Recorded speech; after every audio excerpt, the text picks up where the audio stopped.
Well, we're here today at Andrew Scenic Acres, just off the 401 near Toronto, to drive this Healey 100. And what a beautiful car it is. It's a 53.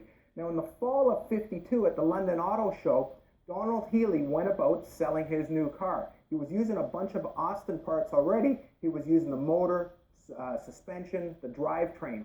Well, by the third day, the car became so popular, he already had 3 years worth of production in orders. He realized he wasn't going to be able to build these by himself.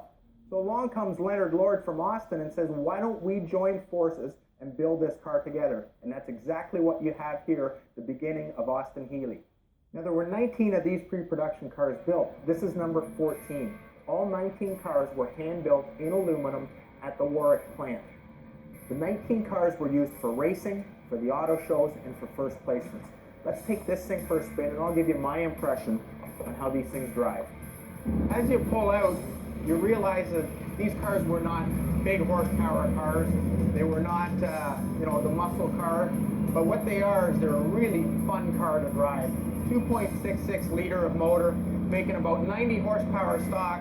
Now this car here, it was raced in the 60s and it was restored to that sort of era. So it actually makes about 125 horsepower. It's got the 1 3/4 SUs on it. A little bit bigger carb again, making a little bit more run out of the corners. Suspension-wise, he's updated it again to the way it raced in the 60s. He's got disc brakes on the front. He's got the drums on the back. Very nice, sort of nimble feeling car. The transmission is kind of unique. On the early production cars, they had a 3-speed with an overdrive that was 32% overdriven. So when you get up to speed, you just hit the switch on the dash, and all of a sudden you feel it kick down, gives you that much more speed on the top end without over-revving the motor.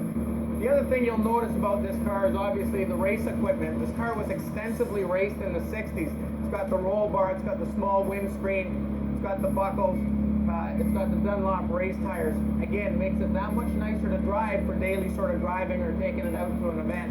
When you get up into the corners, you almost feel like you become part of this car. The car doesn't roll very much. The car feels very, very nimble. And it should. It's only a 2,000-pound car with 120 pounds worth of fuel. Very, very light car. All in all, if you ever get a chance to drive one of these cars, you're really going to enjoy the feeling, because like most British cars, you feel like you become part of the car. The car kind of wraps around you, and you feel every movement that the car makes in the corners during braking, during acceleration. The car really is a fun little car to drive. Now, the quality of this restoration is second to none. Blair Harbour spent a lot of time researching the car, and he restored the car not the way it left the factory, but the way it raced in 1966.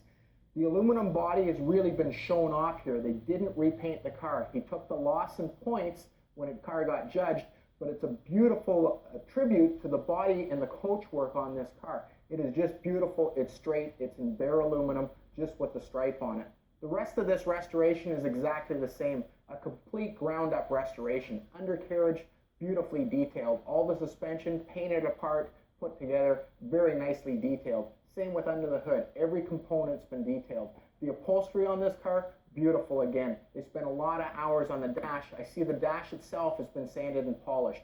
The attention to detail on the suspension, exhaust system, the chrome, all the plating's been done, makes this car a very valuable car. Along with the fact that it is one of the 19 original pre-production cars, a car like this has to be worth about $75,000.